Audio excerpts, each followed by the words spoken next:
Iday gabadhaydiyey adaa milyan jeer haween mamuusiyo sharaf badheer kaskiyo maankiyo caqliga maskaxda garashada dhugmada midaan kula sima ma arag miday gabadhaydiyey magoo lubax baa taho manyadi dumarkaa taho ayaan leh abshiro abshir abyan absame aynab alaal arliyo aar ashkiro ashkir asli abadar aadan abiib anfac aftahan askaro askari asiili abraar aragsan aflax afraxo afrax astur owsame kulanti wacan oo wanaagsan mudanayaal iyo marwooyin soo dhowaada kuna soo dhowaada barnaamij aanugu magac darnay maaniye qaybahanne waxaan kaga hadli doonaa haddii eebbe idmo magaca iyo micnihiisa kolka aynu leenahay magac dabcan waa uu qaybo badan yahay oo magac dal magac meel magac ganacsi magac xayawaan iyo kuwo la mid ah ayaa jiro magaca dunida ugu caansan ee la garan ogyahay waa magaca allah jalla jalaaluh magacyada eebbe ka sokow sarreeye oo sugnaaye waxa ugu mudan uguna muhiimsan magaca qof magaca shakhsiga magaca qoyska magaca bulshada ama dadka oo qowmiyad kasta oo dunida dal qotontaahi waxa ay leedahay magacyo ay la baxdo una baxdo ubadkeeda waa ina ku dhaadataa xafidataa dhowrataa oo ay ilaashataa magacyadooda mana ogolaato aalaaba magacyo soo galooti ah soomaalidii hore waxa ay ku mahmaahi jirtay haybtu waa hugga oo waxa aad xiran tahay dharka aad xiran tahay ayaa lagugu aqoon ogaay ama qofka lagu aqoon jiray qaabka aad u xiran tahay ayaa ka turjumayo qofka aad tahay ama cidda aad tahay waagii hore sidaa ayay ahayd balse muggan dambe ee la ilbaxay dadyowgu isku hug ayay noqdeen isku dhar ayay qaateen dhar magaalo ayaa la wada xirtay soomaalidii hore waxay dhihi jirtay dhar magaalo waa la xirtaa laakiin dhal magaalo lama noqdo taa ayaa inagu habsatay inana qabatay oo guntiinadii go-i iyo dhaclihii waa laga guuray laakiin dhal magaalo lama noqon ee dhaqankii suubanaa ee wanaagsanaa ayaa lumay maanta soomaalidii hore hadday joogi lahayd waxa ay dhihi lahayd magacu waa muuqa ama muuqu waa magaca maadaama huggii meesha ka baxay oo aan dharku hayb ahayn wadada furani waa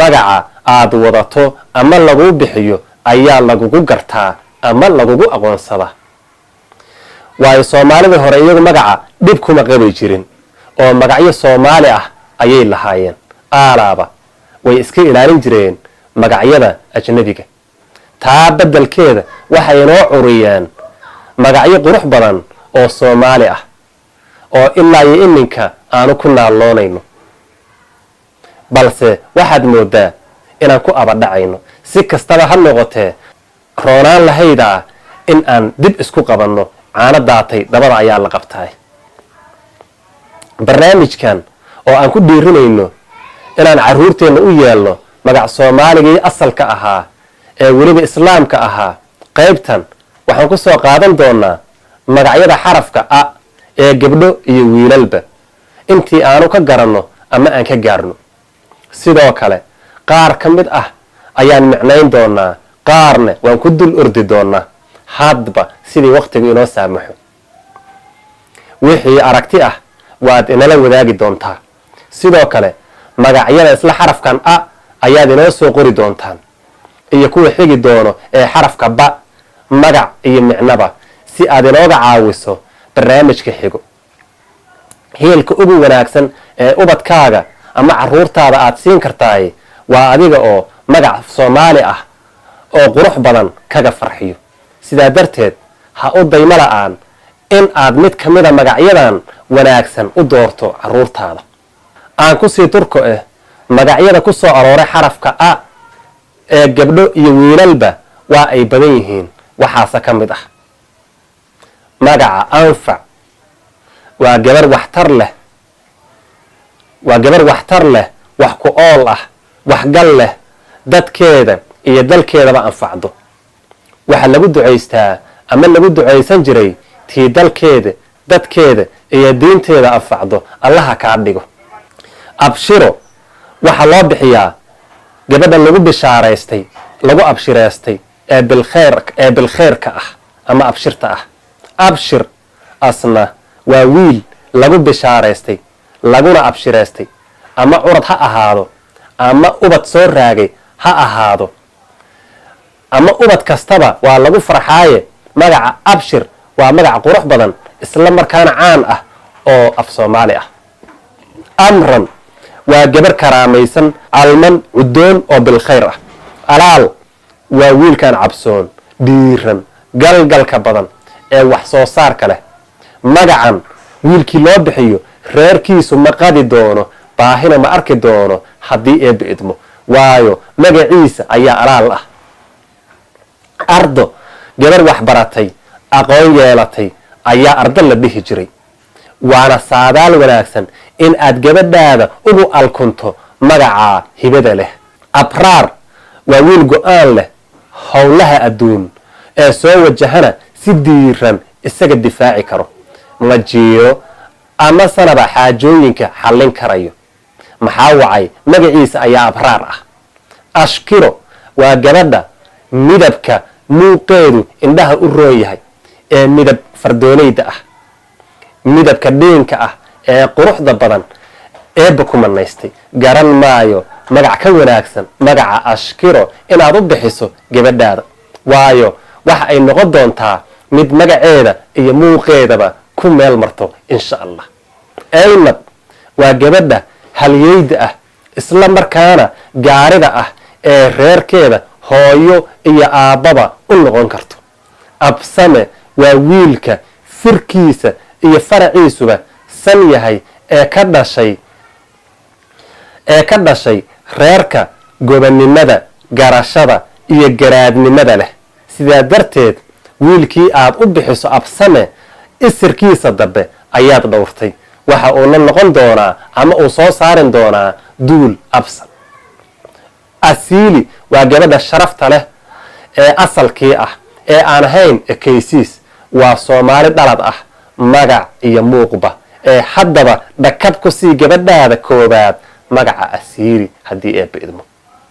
aflax waa wiilka nolosha ku aflaxay, ku liibaanay, kuna guulaystay. sidaa darteed ayay saadaal wanaagsan u tahay in aad wiilkaaga ula baxdo magaca aflax. wuuna aflaxi doonaa haddii eebba ka raalli noqdo. asli waa gabadha asalka ah ee runta ah ee aan ahayn ekaysiis ama dhalanteed ama make up iyo dhooli la dhoodhoobay. gabadhaadu ha ahaato asli asiili, xitaa haddii aad magac hore u bixisay oo aad ku faraxsaneen u bedel asli. ayaan waa gabadha hoodo, cawo iyo samaan leh. gabadha loo bixiyo ayaan 14 jir ayay gayaankeeda ku xulataa laguna aqalgeeya. 15 jirna waa ay ku mataanaysaa, mana gabowdo oo jirkeedu isma bedelo dhaqsaba, waayo gabadha yaraanta lagu guursado jirkeeda ayaa isdheela tiro. waxayna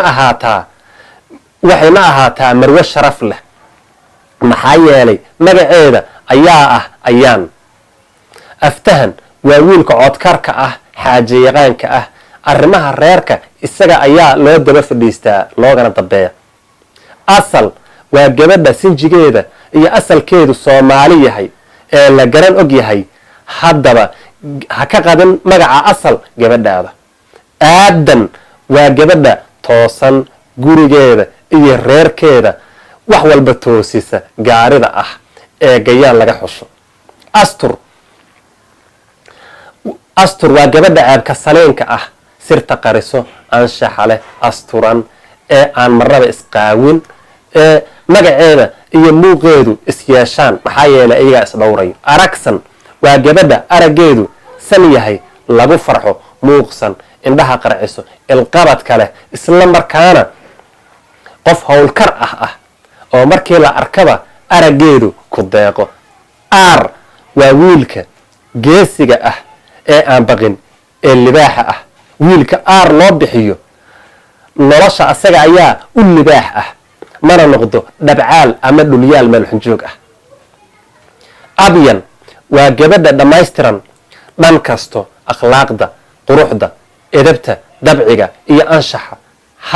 haddaba ula bax gabadhaada abyan si aad ugu naalooto gabar aad ku ildoogsatidna aad u heshid oo magac abyoon leh.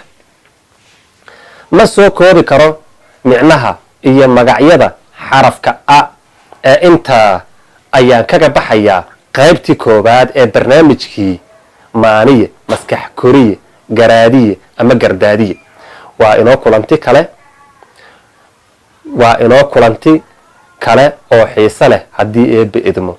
sidoo kale inala wadaag oo inoo soo qor magacyada iyo micnaha xarafka ba, gabdho iyo wiilalba, si aan ugu soo qaadanno barnaamijka xigo haddii eebbe idmo. nabadgelyo.